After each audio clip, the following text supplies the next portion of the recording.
الرحمن الرحيم نحمده ونصلي على رسول الكريم اللهم لا علم لنا الا ما علمتنا انك انت العليم الحكيم رب اشرح لي صدري ويسر لي امري واحلل عقدة من لساني يفقهوا قولي رب زدني علما وارزقنا رب يسر ولا تؤثر وتمم بالخير وبك نستعين يا فتاح يا فتاح يا عليم يا عليم بسم الله الرحمن الرحيم كتاب النكاح كتاب كتاب النكاح the book of nikah.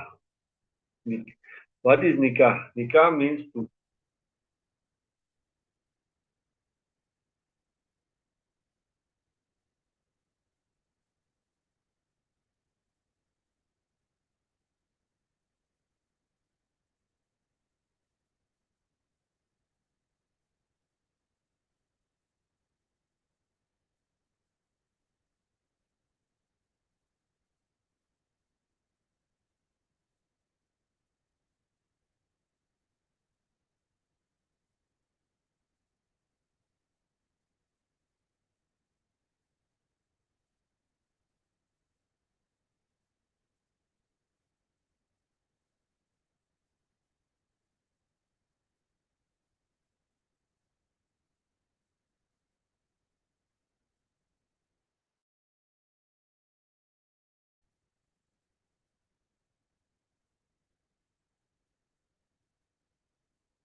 ibadah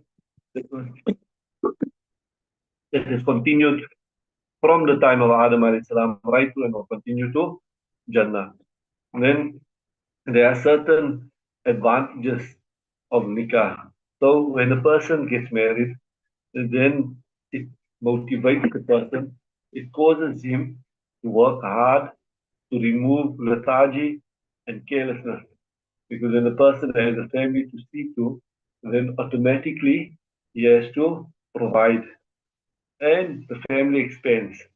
A person gets children, becomes stronger. Automatically, a person has sons, he has sons to hold him up. He becomes stronger in society. And when a couple get married,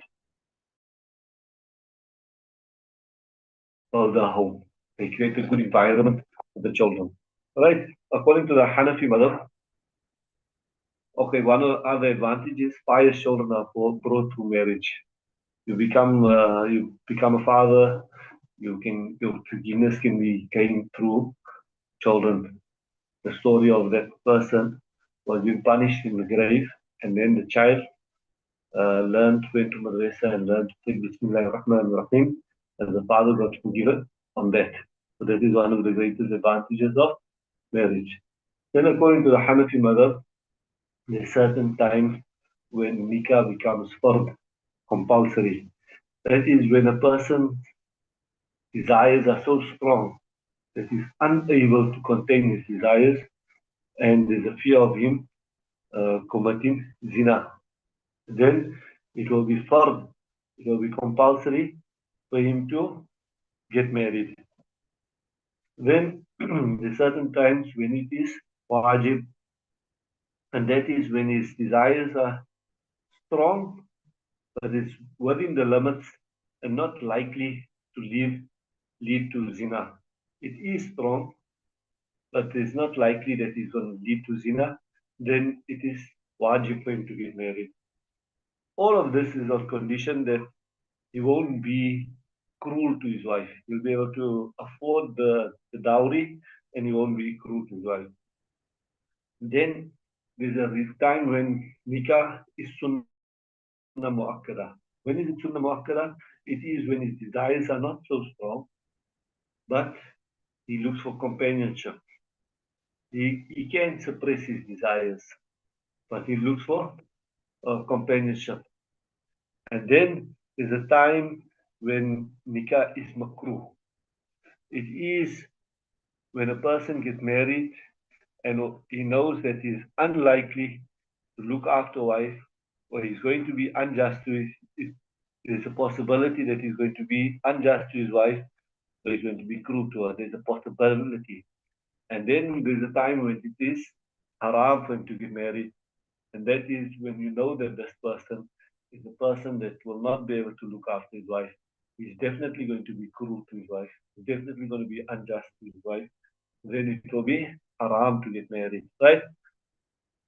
So therefore, the Sharia has made allowance for different temperaments and situations. That sometimes it is sunnah, sometimes it is fard, sometimes it is wajib, and sometimes it is even makruh, and sometimes it is even haram for a person to get married. How should a proposal be taken? All right. So a person has to pitch the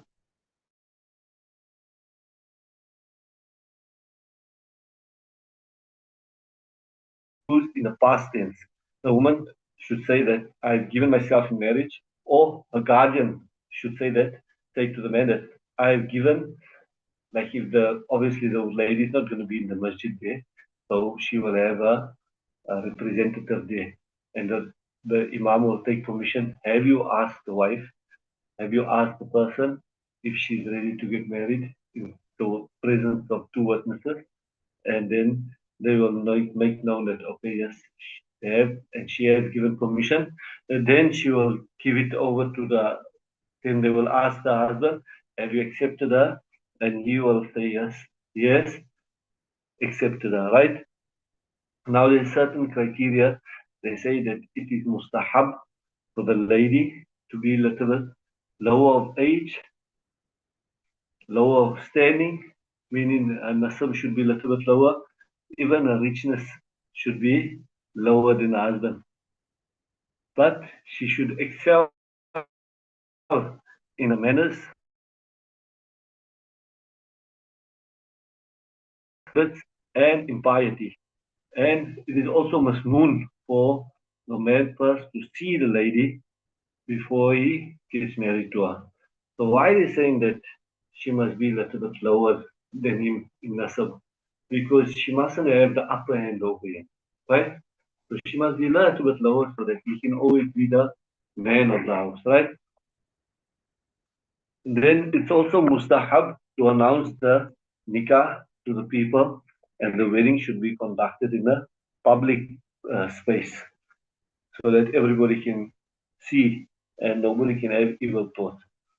Then the nikah should be conducted by a pious person, a righteous person, and the witnesses must also be just, pious, and have taqwa, right? And then uh, you mentioned about how the proposal must be pitched, right?